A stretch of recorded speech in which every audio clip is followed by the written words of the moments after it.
الحمدللہ رب العالمین. اپنی غلامی کا ثبوت دیتے ہوئے آواز بلند پاک پڑھیں صلی اللہ علیہ وسلم. صلی علیہ الصلاۃ والسلام علیک یا رسول اللہ صلی اللہ علیہ وسلم. تمام حمد و ثنا اور تعریف و توصیف اللہ جل مجدہ الکریم کی ذات بابرکات کے لیے، جو خالق کائنات بھی ہے، مالک شش جہد بھی ہے. اللہ تعالیٰ کی حمد و ثنا کے بعد حضور نبی اکرم شفیع امم رسول محتشم صلی اللہ علیہ وسلم کی ذات بابرکات حاضر ہے. محترم حضرات، پچھلے جمعہ میں آپ تمام حضرات نے حضرت سیدنا امام جعفر صادق رضی اللہ تعالیٰ عنہ کے متعلق چند باتیں سماعت کی تھی.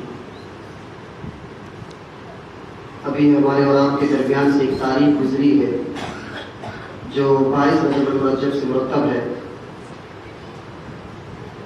یہ وہی مقدس تاریخ ہے. اسی تاریخ میں صحابی بن صحابی حضرت سیدنا امیر معاویہ رضی اللہ تعالیٰ عنہ کا سلسلہ نسب آپ کی تاریخ وصال ہے. اور میں نے بتایا تھا کہ جو 22 رجب المرجب کو نیک نیاز کرتے ہیں، بے شک کرنا جائز و درست ہے، کر سکتے ہیں، لیکن بہتر اور افضل ترین طریقہ یہ ہے کہ جس دن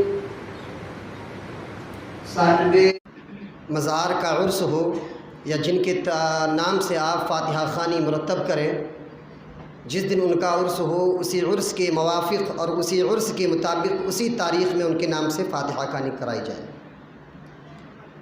تو یہ جو 22 تاریخ ہمارے اور آپ کے سامنے سے گزری ہے، یہ صحابی ابن صحابی حضرت سیدنا امیر معاویہ رضی اللہ تعالیٰ عنہ کی تاریخ وصال ہے.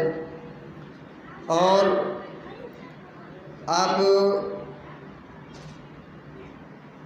ایسے صحابی رسول ہیں کہ حضرت امیر معاویہ رضی اللہ تعالیٰ عنہ 6 ہجری میں صلح حدیبیہ کے بعد دولت ایمان سے مالا مال ہوئے، مگر اپنا اسلام ظاہر نہ کیا. پھر فتح مکہ کے عظمت والے دن والد ماجد حضرت سیدنا ابو سفیان رضی اللہ تعالیٰ عنہ کے ساتھ بارگاہ رسالت میں حاضر ہو کر اس کا اظہار کیا. تو رسول اللہ صلی اللہ علیہ وسلم نے فرمایا، طبقات ابن سعد میں ہے، آپ نے جیسے حضرت امیر معاویہ رضی اللہ تعالیٰ عنہ نے اظہار فرمایا، ویسے حضور صلی اللہ علیہ وسلم نے تبسم فرما دیا. اور آپ کے اوصاف و کمالات ایسے ہیں کہ کتب احادیث و سیر اور تواریخ اسلام کے روشن اور آپ پر نور کی کرنیں بکھیرے ہیں. آپ کو کتابت وحی بھی کہا جاتا ہے. آپ کو کتابت وحی کے ساتھ ساتھ حضور اکرم صلی اللہ علیہ وسلم کے خطوط تحریر کرنے کی بھی سعادت حاصل ہوئی ہے. یہ ایسے صحابی رسول ہیں. اور حضور آقا کریم صلی اللہ علیہ وسلم نے ان کے لیے کئی مقامات پر کئی مرتبہ دعائیں بھی فرمائی ہیں. اب آپ اندازہ لگائیں کہ حضرت سیدنا امیر معاویہ رضی اللہ تعالی عنہ کے اخلاص اور عہد و وفا، علم و فضل اور فقہ و اجتہاد، حسن سلوک و بردباری، غریب پروری، خدمت خلق، اطاعت الہی، اتباعت سنت مصطفیٰ اور پرہیزگاری جسے عمدہ اوصاف سے متصف تھے آپ. اب یہ صحابی رسول کا جو لقب یا جو لیبل آپ کو ملا ہے حضرت امیر معاویہ رضی اللہ تعالیٰ عنہ کو، تو یہ کسی کے ذہن میں یہ بات نہ آئے کہ نماز کی بنیاد پر انسان صحابی بنتا ہے. کسی کے ذہن میں یہ بات نہ آئے کہ روزے کی بنیاد پر انسان صحابی بنتا ہے، حج کی بنیاد پر انسان صحابی بنتا ہے. کیا حج کرنے سے انسان صحابی ہوتا ہے؟ نہیں. روزہ رکھنے سے انسان صحابی ہوتا ہے؟ نہیں۔ حج کرنے سے انسان صحابی ہوتا ہے؟ نہیں۔ صحابی پھر انسان بنتا کیسے ہے؟ تو صحابی اسے کہتے ہیں جو حضور آقا کریم صلی اللہ علیہ وسلم کی صحبت اختیار کر لی ہو اور جسے حضور نے اپنے آنکھوں سے تک لیا ہو، وہ صحابی ہوا کرتا ہے۔ صحبت مصطفیٰ کو اختیار کرنا یہ صحابیت کہلاتا ہے۔ اور حضور صلی اللہ علیہ وسلم کا در وہ در ہے کہ اللہ تعالیٰ نے قرآن پاک میں ارشاد فرمایا تلک الرسل فضلنا بعضهم على بعض منهم من کلم اللہ ورفع بعضهم درجات۔ اللہ نے فرمایا یہ رسول ہیں کہ ہم نے ایک دوسرے پر فضیلت دی ہے، اور ان میں سے کوئی ایسا بھی ہے جس سے اللہ نے کلام کیا ہے، پھر اللہ نے آگے فرمایا ورفع بعضهم درجات، اور کوئی ایسا بھی ہے جو درجوں میں سب سے بڑھ گیا ہو۔ پھر کوئی اپنے انداز میں حضور کی تعریف کرتے ہوئے کہتا ہے کہ کوئی فلک پہ یار گیا، کوئی فلک پہ یار گیا، سدرا پہ جا کے ہار گیا، ایک کالیاں زلفا والا ہی سر عرش کے بھی پار گیا۔ ایک کالیاں زلفا والا ہی سر عرش کے بھی پار گیا۔ جہاں تک حضور صلی اللہ علیہ وسلم کی عظمت و رفعت کو بیان کرنے کا معاملہ ہے تو میں کوئی بھی اس پہ قادر نہیں ہے کہ کسی میں ہمت نہیں ہے کہ وہ یہ دعویٰ کرے کہ میں اس کا عنوان حق ادا کر سکتا ہوں، لیکن اس کے باوجود ہر بندہ کوشش کرتا ہے کہ حضور کے مدح خانوں میں، حضور کے ثنا خانوں میں اپنا نام لکھوا لوں۔ حضور کی ثنا کرنا ناممکن ہے۔ ابن تیمیہ نے لکھا ہے کہ حضور صلی اللہ علیہ وسلم کے متعلق کہ اگر یہ وظیفہ اور یہ کام رہ گیا تو سمجھ لو دین گن گیا۔ جس دین میں حضور کی عظمتوں کا بیان نہیں ہے وہ دین ہی نہیں ہے۔ ہمارے ساتھ جو ظلم ہوا، اور وہ یہ اقبال کہتے ہیں عصر مامارا زاما بایگانہ کرد از جمال مصطفیٰ بیگانہ کرد، اور اس کی تشریح کرتے ہوئے کہتے ہیں کہ ہر زمانے نے ہمارے ساتھ ظلم کیا، ہمیں ہم سے دور کر دیا، اس لیے کہ اس نے ہمیں جمال مصطفیٰ سے دور کر دیا۔ اس نے ہمیں جمال مصطفیٰ سے دور کر دیا۔ آج ہمارے اوپر مصائب و آلام کے پہاڑ توڑے گئے، آج ہم برائیوں کی دلدل میں دبتے ہوئے چلے گئے۔ جو قوم بلندیوں پر تھی وہ پستی میں آ گئی، جو قوم عظمتوں کو چھوتی تھی آج پستی میں آ گئی۔ وجہ کیا ہے؟ کبھی آپ نے تصور کیا؟ کبھی آپ نے سوچا وجہ کیا ہے؟ آؤ اقبال سے پوچھو۔ اقبال کہتے ہیں کہ محمد سے وفا تو نے تو ہم تیرے ہیں، یہ جہاں چیز ہے کیا لوح و قلم تیرے ہیں۔ جس دن حضور کی غلامی کا تم دم بھرتے ہو کما حق ہو، اگر اس پر قائم ہو جاؤ گے تو لوح بھی تیرا ہوگا، قلم بھی تیری ہوگی۔ یہ جاہ و حشمت جو تم دیکھ رہے ہو اگر کسی کو پانا ہوگا تو مصطفیٰ کے قدموں میں بعد میں آنا ہوگا، پہلے غلام مصطفیٰ کے قدموں میں آنا ہوگا۔ جس دن یہ رویہ اپنا لیا آپ نے، آج پستیوں کی منزل پہ کیوں جا رہے ہیں؟ کبھی غور کیا ہے؟ جو طریقے مصطفیٰ تھا ہم نے اسے نہ اپنایا، جو شریعت مصطفیٰ تھا ہم نے اسے نہ پکڑا۔ آج دیکھا جائے ماحول تو لوگ پریشان حال ہیں۔ کوئی اپنے بچے کو لے کر کے آتا ہے، کہتے ہیں حضرت ہمارا بیٹا جو ہے بے راہ ہو گیا ہے، حضرت ہماری باتوں کو انسنی کرتا ہے، حضرت ہماری بات نہیں مانتا ہے۔ میاں بچہ پیدا ہوا تھا تو اگر جیسا سرکار نے فرمایا تھا کہ تربیت کیسے کی جائے، اگر سرکار کے فرامین کے مطابق اگر آپ تربیت کرتے تو جانتے ہو پھر معاملہ کیا ہوتا۔ حضرت عبد الرحمن اور حضرت ابو بکر صدیق رضی اللہ تعالیٰ عنہ نے ایک مرتبہ کا واقعہ ہے کہ حضور صلی اللہ علیہ وسلم نے حضرت عبد الرحمن کی کس طریقے سے پرورش کی ہے، آپ اسے بھی دیکھیں۔ ایک جنگ کے موقع پر حضرت ابو بکر صدیق رضی اللہ تعالیٰ عنہ حضور صلی اللہ علیہ وسلم کی جانب سے ہیں، اور حضور کا عشق آپ کے سینے میں امڑ رہا ہے۔ آپ حضور صلی اللہ علیہ وسلم کی جانب سے جنگ کر رہے ہیں، آپ کا بیٹا کفار و مشرکین کی جانب سے جنگ کر رہا ہے۔ حضرت عبد الرحمن نے جیسے ہی حضرت ابو بکر صدیق رضی اللہ تعالیٰ عنہ کی گردن دوران جنگ، حضرت ابو بکر کی گردن ان کے بیٹے کی تلوار کی زد میں آ گئی، اور اسلام لانے کے بعد میں اسلام جب حضرت عبد الرحمن لے آیا آپ کے بیٹے، تو ایک دن دوران طعام حضرت ابو بکر صدیق نے کہا کہ بیٹا تمہیں یاد ہے حضور صلی اللہ علیہ وسلم کی جانب سے میں تھا، کفار و مشرکین کی جانب سے تم تھے؟ تو حضرت عبد الرحمن نے کہا ہاں مجھے یاد ہے۔ تو اگر عشق کرنا ہے تو ابو بکر کی طرح کرو، عشق کرنا ہے تو عمر کی طرح کرو، عشق کرنا ہے تو عثمان و علی کی طرح کرو، عشق کرنا ہے تو اصحاب کی طرح کرو، صحابہ کرام کی طرح کرو، جس طریقے سے انہوں نے ہمیں پیغام دیا ہے۔ حضرت ابوبکر صدیق نے فرمایا ہاں بیٹا تمہیں یاد ہے؟ عبد الرحمن نے کہا ہاں والد محترم مجھے یاد ہے۔ حضرت عبد الرحمن نے کہا کہ ہاں والد صاحب مجھے یہ تو بات یاد ہے، لیکن آج آپ اس بات کو کیوں نکال رہے ہیں، وجہ کیا ہے؟ حضرت ابوبکر صدیق نے فرمایا کہ بیٹا اس دن میں تمہاری تلوار کی زد میں آ گیا تھا تو تم نے مجھے کیا سمجھ کے چھوڑ دیا، کیا سوچ کے چھوڑ دیا؟ حضرت عبد الرحمن نے کہا اے میرے والد محترم جب آپ کی گردن میں تلوار کی زد میں آئی تو میرے ذہن میں وہ بات گردش کرنے لگی کہ مجھے چلنا نہ آتا تھا، چلنا آپ نے سکھایا ہے، مجھے بولنا نہ آتا تھا، بولنا آپ نے سکھایا ہے، جب مجھے بولنے کی صلاحیت بھی نہ تھی تو اگر میں کچھ بھی کہتا تھا تو نہ بولنے زبان بھی نہ کھلتے تھے اور آپ میرے الفاظ کو سمجھ جایا کرتے تھے، تو بات کی محبت غالب آ گئی تھی، اس لیے میں نے آپ کی جان بخش دی۔ اب ابو بکر صدیق کی محبت کو بھی دیکھو، حضرت ابو بکر نے فرمایا اے بیٹے عبد الرحمن اگر اس جنگ کے دوران اگر تیری گردن میری تلوار کی زد میں آ جاتی تو میں تجھے اپنا بیٹا سمجھ کے نہ چھوڑتا، اپنا لال سمجھ کے نہ چھوڑتا، بلکہ میں تو حضور کا وفادار ہوں اور وفاداری کا دم بھرتے ہوئے تجھے قطار رسول سمجھ کے تیرے سر کو تن سے جدا کر دیتا۔ اسی لیے تو حضرت ابو بکر صدیق کو پوری کائنات میں صدق و صفا کا پیکر کہا جاتا ہے۔ جو جتنا دم حضور کی محبت کا بڑھتا ہے وہ اتنا ہی بلند و بالا ہوتا ہے، جو جتنا دم حضور کی محبت کا بڑھتا ہے وہ اتنا ہی بلند و بالا ہوتا ہے۔ اب آپ دیکھیں کہ حضور صلی اللہ علیہ وسلم کی مدح و ثنا، اور حضور نے فرمایا کہاں تک آپ حضور کی تعریف کرو گے؟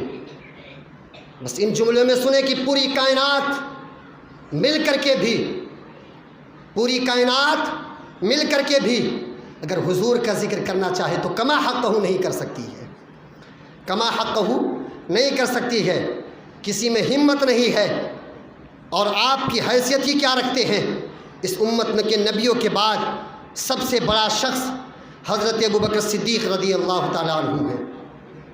ان سے حضور نے ایک دن فرمایا یا ابا بکری لم یعرفنی حقیقت غیر ربی، دو ٹوک فرمایا اے ابو بکر سن لو، میری حقیقت کو میرے رب کے علاوہ کوئی نہیں جانتا ہے۔ سرکار نے فرمایا میری حقیقت کو میرے رب کے علاوہ کوئی نہیں جانتا ہے، کوئی پہنچ ہی نہیں سکتا ہے۔ اور آپ کہتے ہیں علامہ سعد الدین تفسانی رضی اللہ تعالیٰ عنہ کتاب شرح عقائد نصفیہ میں لکھتے ہیں کہ علامہ عبدالعزیز فرہاروی رضی اللہ تعالیٰ عنہ حضرت ابو الحسن رفاعی رضی اللہ تعالیٰ عنہ نقل فرماتے ہیں کہ حضرت ابو الحسن رفاعی رضی اللہ تعالیٰ عنہ فرماتے ہیں کہ ایک دن میں نے روحانی طور پر پرواز کی، اور روحانی پرواز کرنے میں کسی کا اختلاف نہیں، فرمایا میں نے روحانی پرواز کی حتی سعادت یہاں تک کہ میں بہت اوپر چلا گیا، اور ایک عرش آیا، دوسرا عرش آیا، تیسرا عرش آیا، حتیٰ کہ میں 7 لاکھ عرش عبور کر گیا، 7 لاکھ عرش عبور کر گیا۔ یعنی عرش ایک ہی نہیں ہے، عرش کئی ہیں، عرش عالم مراد، عالم امکان کے اندر عالم برزخ بھی ہے۔ اللہ عز و جل کی اس بات کو سننے کے بعد اللہ عز و جل جب دنیا میں اپنی تجلی ڈالنا چاہتا ہے تو پہلے وہ تجلی عرش پر ڈالتا ہے، اور تجلیات الہیہ عرش سے چھن چھن کر اس دنیا پر آتی ہے، اور ڈائریکٹ دنیا پر ڈالے تو کسی میں صحیح کتاب نہیں ہے۔ یہی بہتر ہے کہ وہ پردے میں روپوش رہے، یہی بہتر ہے کہ وہ پردے میں روپوش رہے۔ وہ اگر پردہ اٹھا دے تو پھر کسے ہوش رہے، وہ اگر پردہ اٹھا دے تو پھر کسے ہوش رہے۔ تم نے بہت سنے ہوں گے حضرت یوسف کے متعلق کہ مصر کی عورتوں نے حضرت حسن یوسف کو دیکھنے کے بعد اپنی انگلیوں کو کاٹ ڈالا تھا، حسن یوسف کو دیکھنے کے بعد اپنی انگلیوں کو کاٹ ڈالا تھا۔ اے لوگو تم نے حسن یوسف کو بھی دیکھا ہے، ذرا حسن محمد کو بھی دیکھو، حسن محمد کو بھی دیکھو۔ وہاں پر حسن یوسف کو دیکھنے کے بعد میں انگلیاں کاٹی گئی تھیں، یہاں پر رخ مصطفیٰ کو دیکھنے کے بعد گردنیں کٹائی جا رہی ہیں۔ رخ مصطفیٰ کو دیکھنے کے بعد گردنیں کٹائی جا رہی ہیں۔ آپ آگے چلیں اور دیکھیں کہ جب ہم حضور کا ذکر کرتے ہیں تو ہمیں ملتا کیا ہے، لذت کیا ملتی ہے اور اس سے کیفیت کیا حاصل ہوتی ہے۔ تو آپ دیکھیں کہ حضرت حسان بن ثابت کا قول ہے کہ حضرت حسان بن ثابت رضی اللہ تعالیٰ عنہ فرماتے ہیں کہ میں حضور کی ثنا کرتے کرتے، حضور کی تعریف کرتے کرتے، عظمتوں کا بیان کرتے کرتے آقا کریم صلی اللہ علیہ وسلم ان کو دعا دیتے اور فرماتے اے اللہ روح القدس سے ان کی مدد فرما۔ یہ حضور کے ذکر کی برکت ہے۔ اور آپ حضور کی نعت ہمیشہ پڑھا کرتے تھے۔ اور سب سے اونچے شخص کا نام اس پوری کائنات میں، کسی کا نام خالق ہوتا ہے، کسی کا نام رازق ہوتا ہے، کسی کا نام عبد الرحمن ہوتا ہے، لیکن اس کائنات میں بعد خدا سب سے بلند و مرتبہ والا نام حضور آقا کریم صلی اللہ علیہ وسلم کا ہے۔ اس پوری کائنات میں قدر و منزلت کے اعتبار سے سب سے اشرف اور سب سے افضل اور درجوں کے اعتبار سے سب سے اونچے شخص کا نام محمد صلی اللہ علیہ وسلم ہے۔ اور حضور فرماتے ہیں قیامت میں میری امت سب سے زیادہ ہوگی، قیامت میں میری امت سب سے زیادہ ہوگی۔ اور قیامت یہ ہے کیا؟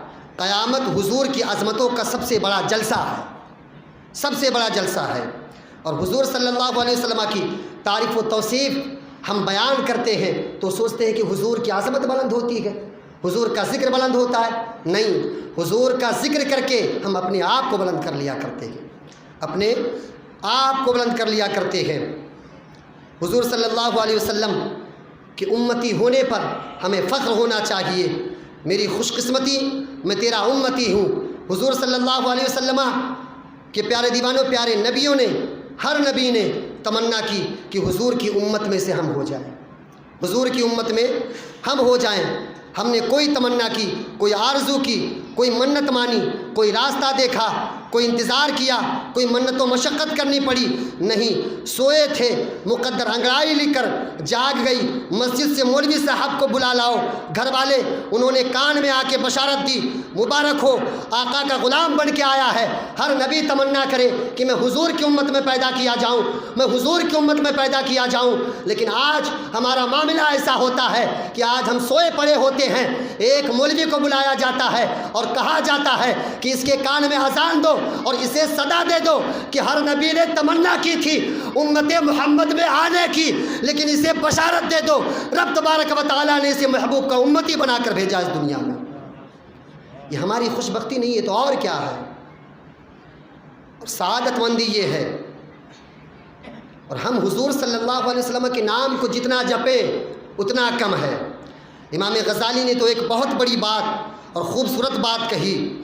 آپ فرماتے ہیں کہ پوری کائنات حضور صلی اللہ علیہ وسلم کے نام کا مظہر ہے، حضور صلی اللہ علیہ وسلم کے نام کا مظہر ہے اور اسی نام کا چرچا ہے۔ فرماتے ہیں انسان اپنی صورت کو دیکھے، انسان اپنی صورت کو دیکھے۔ الرأس مدورا کاللمیمی، سر میم کی طرح ہے۔ امام غزالی فرماتے ہیں سر میم کی طرح گولے ہیں۔ اور آگے فرماتے ہیں والیدانی کالحائی، کہتے ہیں دونوں ہاتھ ہا کی طرح ہیں، دونوں ہاتھ ہا کی طرح ہیں۔ پھر آگے فرماتے ہیں والبطن کالمیم الثانی، یعنی پیٹ دوسرے میم کی طرح ہے۔ امام غزالی فرماتے ہیں پیٹ دوسرے میم کی طرح ہے۔ والرجلان کالدال، ٹانگ دال کی طرح ہیں۔ انسان کا ڈھانچہ لفظ محمد بن جاتا ہے تم انسان بنے پھرتے ہو، انسان کا ڈھانچہ محمد بن جاتا ہے اور تم انسان بنے پھرتے ہو۔ وہ نام محمد کا نقشہ دیکھ رہا ہے اور تم انسان دیکھ رہے ہو۔ اب امام غزالی نے جو یہ بات کہی ہے کہ انسان کا ڈھانچہ نقش محمد بن جاتا ہے، تو آپ ذرا تصور کریں نا کہ ہم کس حال میں جی رہے ہیں، کس کردار میں جی رہے ہیں، کس گفتار میں جی رہے ہیں۔ کبھی اپنے ماضی کو بھی دیکھو اور ماضی کو دیکھنے کے بعد کہ ہمارا ماضی کیسا تھا، اب ہمارا حال کیسا ہے، ہر طریقے سے ہم ستائے کیوں جا رہے ہیں، آج ہم پر مصائب و آلام توڑے کیوں جا رہے ہیں۔ کبھی آپ نے غور کیا ہے نہیں غور کیا ہے۔ جب تک یہ پیشانی ہماری بارگاہ خدا میں جھکی تھی، جب تک یہ ذکر حمد خدا اور حمد مصطفیٰ میں جاری تھے، یہ دنیا کے مصائب و آلام ہمیں نہ پکڑتی تھیں، ہم دنیا کے مصائب و آلام میں نہ تھے۔ جب سے یہ مسلح اور یہ پیشانی بارگاہ خدا سے ہم سے چھوٹی ہے، آج دنیا کی پریشانیاں ہمیں گھیر رہی ہیں۔ کبھی دنیا کے دستور ہمیں پریشان کر رہے ہیں، کبھی دنیا کے حالات ہمیں پریشان کر رہے ہیں۔ آج بھی وقت ہے، آؤ بارگاہ خدا میں اور صدق دل سے توبہ کرو۔ یہ وہی رب ہے جو 70 ماؤں سے زیادہ محبت کرتا ہے۔ یہ وہی رب ہے کہ اگر کوئی گنہگار ایک مرتبہ پکارتا ہے تو رب 3 مرتبہ صدائیں دیتا ہے، لبیک یا عبدی۔ آج بھی اپنے اندر سدھار پیدا کر لو، آج بھی اپنے کردار کے اندر سدھار پیدا کر لو، اپنے گفتار کے اندر سدھار پیدا کر لو۔ وہ وقت بھی ہوگا کہ جو تمہاری دولتیں تم سے چھینی گئی ہیں، جو تمہاری عزتیں تم سے پامال ہوئی ہیں، عشق مصطفیٰ کی بنیاد پر تمہیں دولتیں بھی دی جائیں گی، عزتیں بھی دی جائیں گی، شہرتیں بھی عطا کی جائیں گی۔ بس عشق مصطفیٰ ہم زبان سے ادا کرتے ہیں، کبھی دل کی عطا گہرائیوں سے آپ اس پر ڈیپینڈ ہو کر کے زندگی گزاریں۔ آج ہر شخص کیوں پریشان ہے؟ آج ہمارے درمیان اگر کوئی پریشانی ہوئی ہمیں تو ہم کیا کرتے ہیں؟ چند دوستوں کے ساتھ ہوٹلوں پر بیٹھ کر کے ہم انہیں کہتے ہیں بابا یہ پریشانی ہمیں ستا رہی ہے، یہ پریشانیاں ہمیں ہیں۔ آپ اگر دوسروں سے دوستوں کے ساتھ شیئر کرتے ہو یا دوستوں کے ساتھ ڈیسائیڈ کرتے ہو تو وہ آپ کی پریشانیاں نہیں دور کر سکتے ہیں۔ جو باتیں آپ اپنے دوستوں سے شیئر کرتے ہو، اپنے پریشانیوں کے گن جو آپ دوسروں سے گاتے ہو، آ کر کے مصلی پر بھی ذرا اس دکھڑے کو سنا دیا کرو، آ کر کے بارگاہ خدا میں بھی سنا دیا کرو۔ یہ وہی بارگاہ ہے کہ جہاں پر اگر کوئی روتا ہوا آتا ہے تو ہنستا ہوا جاتا ہے، اگر کوئی پریشانی میں آتا ہے تو رب تبارک و تعالیٰ اس کی پریشانیوں کو دور کرتا ہے۔ آج بہت سارے احباب ایسے ملیں گے کہ جن کے جب ڈپریشن کے شکار ہوتے ہیں تو نماز چھوڑ بیٹھتے ہیں، نماز چھوڑ بیٹھتے ہیں، ذکر چھوڑ بیٹھتے ہیں۔ جانتے ہو اس پوری کائنات میں اگر ہمیں کوئی چیز سکون دے سکتا ہے یا کوئی چیز ہمیں قرار دے سکتا ہے تو وہ فقط نام محمد ہے، نام محمد ہے۔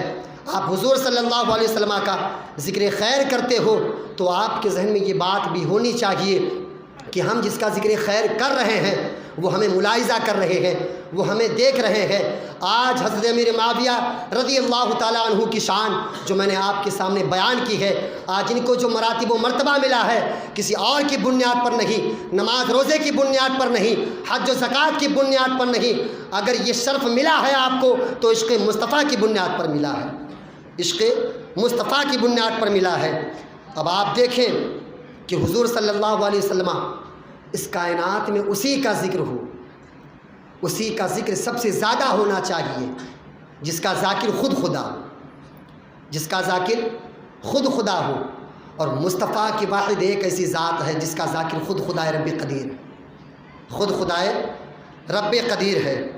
آپ دیکھیں امام احمد وہبی وغیر محدثین نے حضرت ام المومنین عائشہ صدیقہ رضی اللہ تعالیٰ عنہ سے روایت کی کہ خود فرشتوں کی سردار حضرت سیدنا جبریل علیہ السلام عرض کرتے ہیں طلبت مشارق الارض ومغاربها طلب ارضی رجلا افضل من محمد۔ حضرت جبریل امین عرض کرتے ہیں میں نے زمین کے مشارق و مغارب چھان ڈالے مگر محمد صلی اللہ علیہ وسلم سے زیادہ افضل میں نے کسی کو نہیں پایا۔ پھر آپ کہتے ہیں اسی کی ترجمانی کرتے ہوئے اعلیٰ حضرت فرماتے ہیں یہی بول سدرا والے چمنے جہاں کے تھالے سبھی میں نے چھان ڈالے تیرے پائے کا نہ پایا۔ اور اسی کے متعلق مزید فرماتے ہیں کہ جب ہم نماز پڑھتے ہیں تو نماز کو بھی آپ دیکھو، آپ اگر تنہا ہیں تو بھی لفظ محمد کا عکس ہیں، آپ نماز میں ہیں تو بھی لفظ محمد بنے ہوئے ہیں۔ آؤ نماز کو دیکھو، کہتے ہیں القیام کالفی، جب آپ نماز کے اندر جو قیام ہے، جو نماز کے اندر ہم قیام کرتے ہیں الف لو اللہ اکبر کہتے ہیں کھڑا ہونا، جب ہم کھڑے ہوتے ہیں تو وہ قیام الف کی طرح ہو جاتا ہے، وہ قیام الف ہو جاتا ہے۔ اور الرکوع کالحائی، اور جب ہم رکوع کرتے ہیں تو رکوع ہا کی طرح ہو جاتا ہے۔ اور والسجدۃ کالمیمی، اور سجدہ میم کی طرح ہو جاتا ہے۔ اور آگے فرماتے ہیں والتشہد کالدالی، اور تشہد دال کی طرح ہو جاتا ہے۔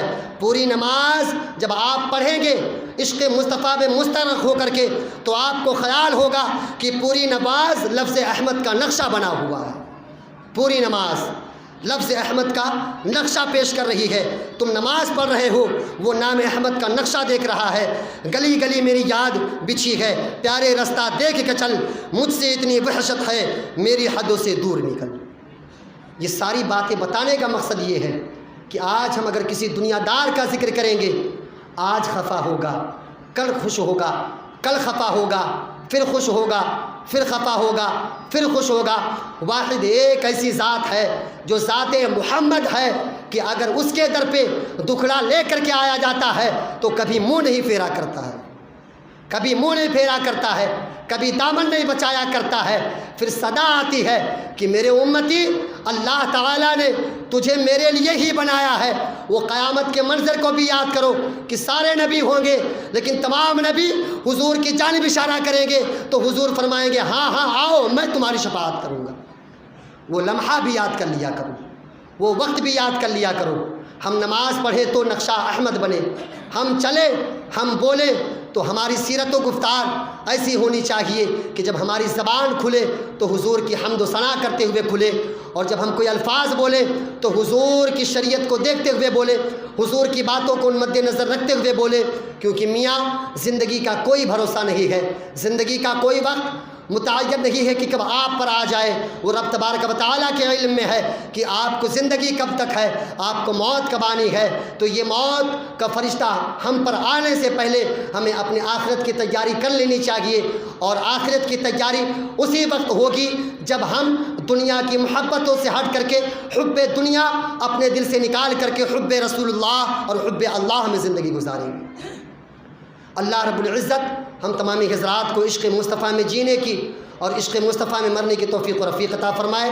اور میں نے جو باتیں بیان کی ہے، مولا کریم حضرت امیر معاویہ رضی اللہ تعالی عنہ اور دیگر اصحاب محمد کا صدقہ ہمیں عطا فرمائے، اور اپنے حبیب مکرم صلی اللہ علیہ وسلم کے صدقہ توسل سے مولا تبارک و تعالی ہمارے تمام متوسلین معتقدین سب کی محافظت فرمائے۔ وآخر دعوانا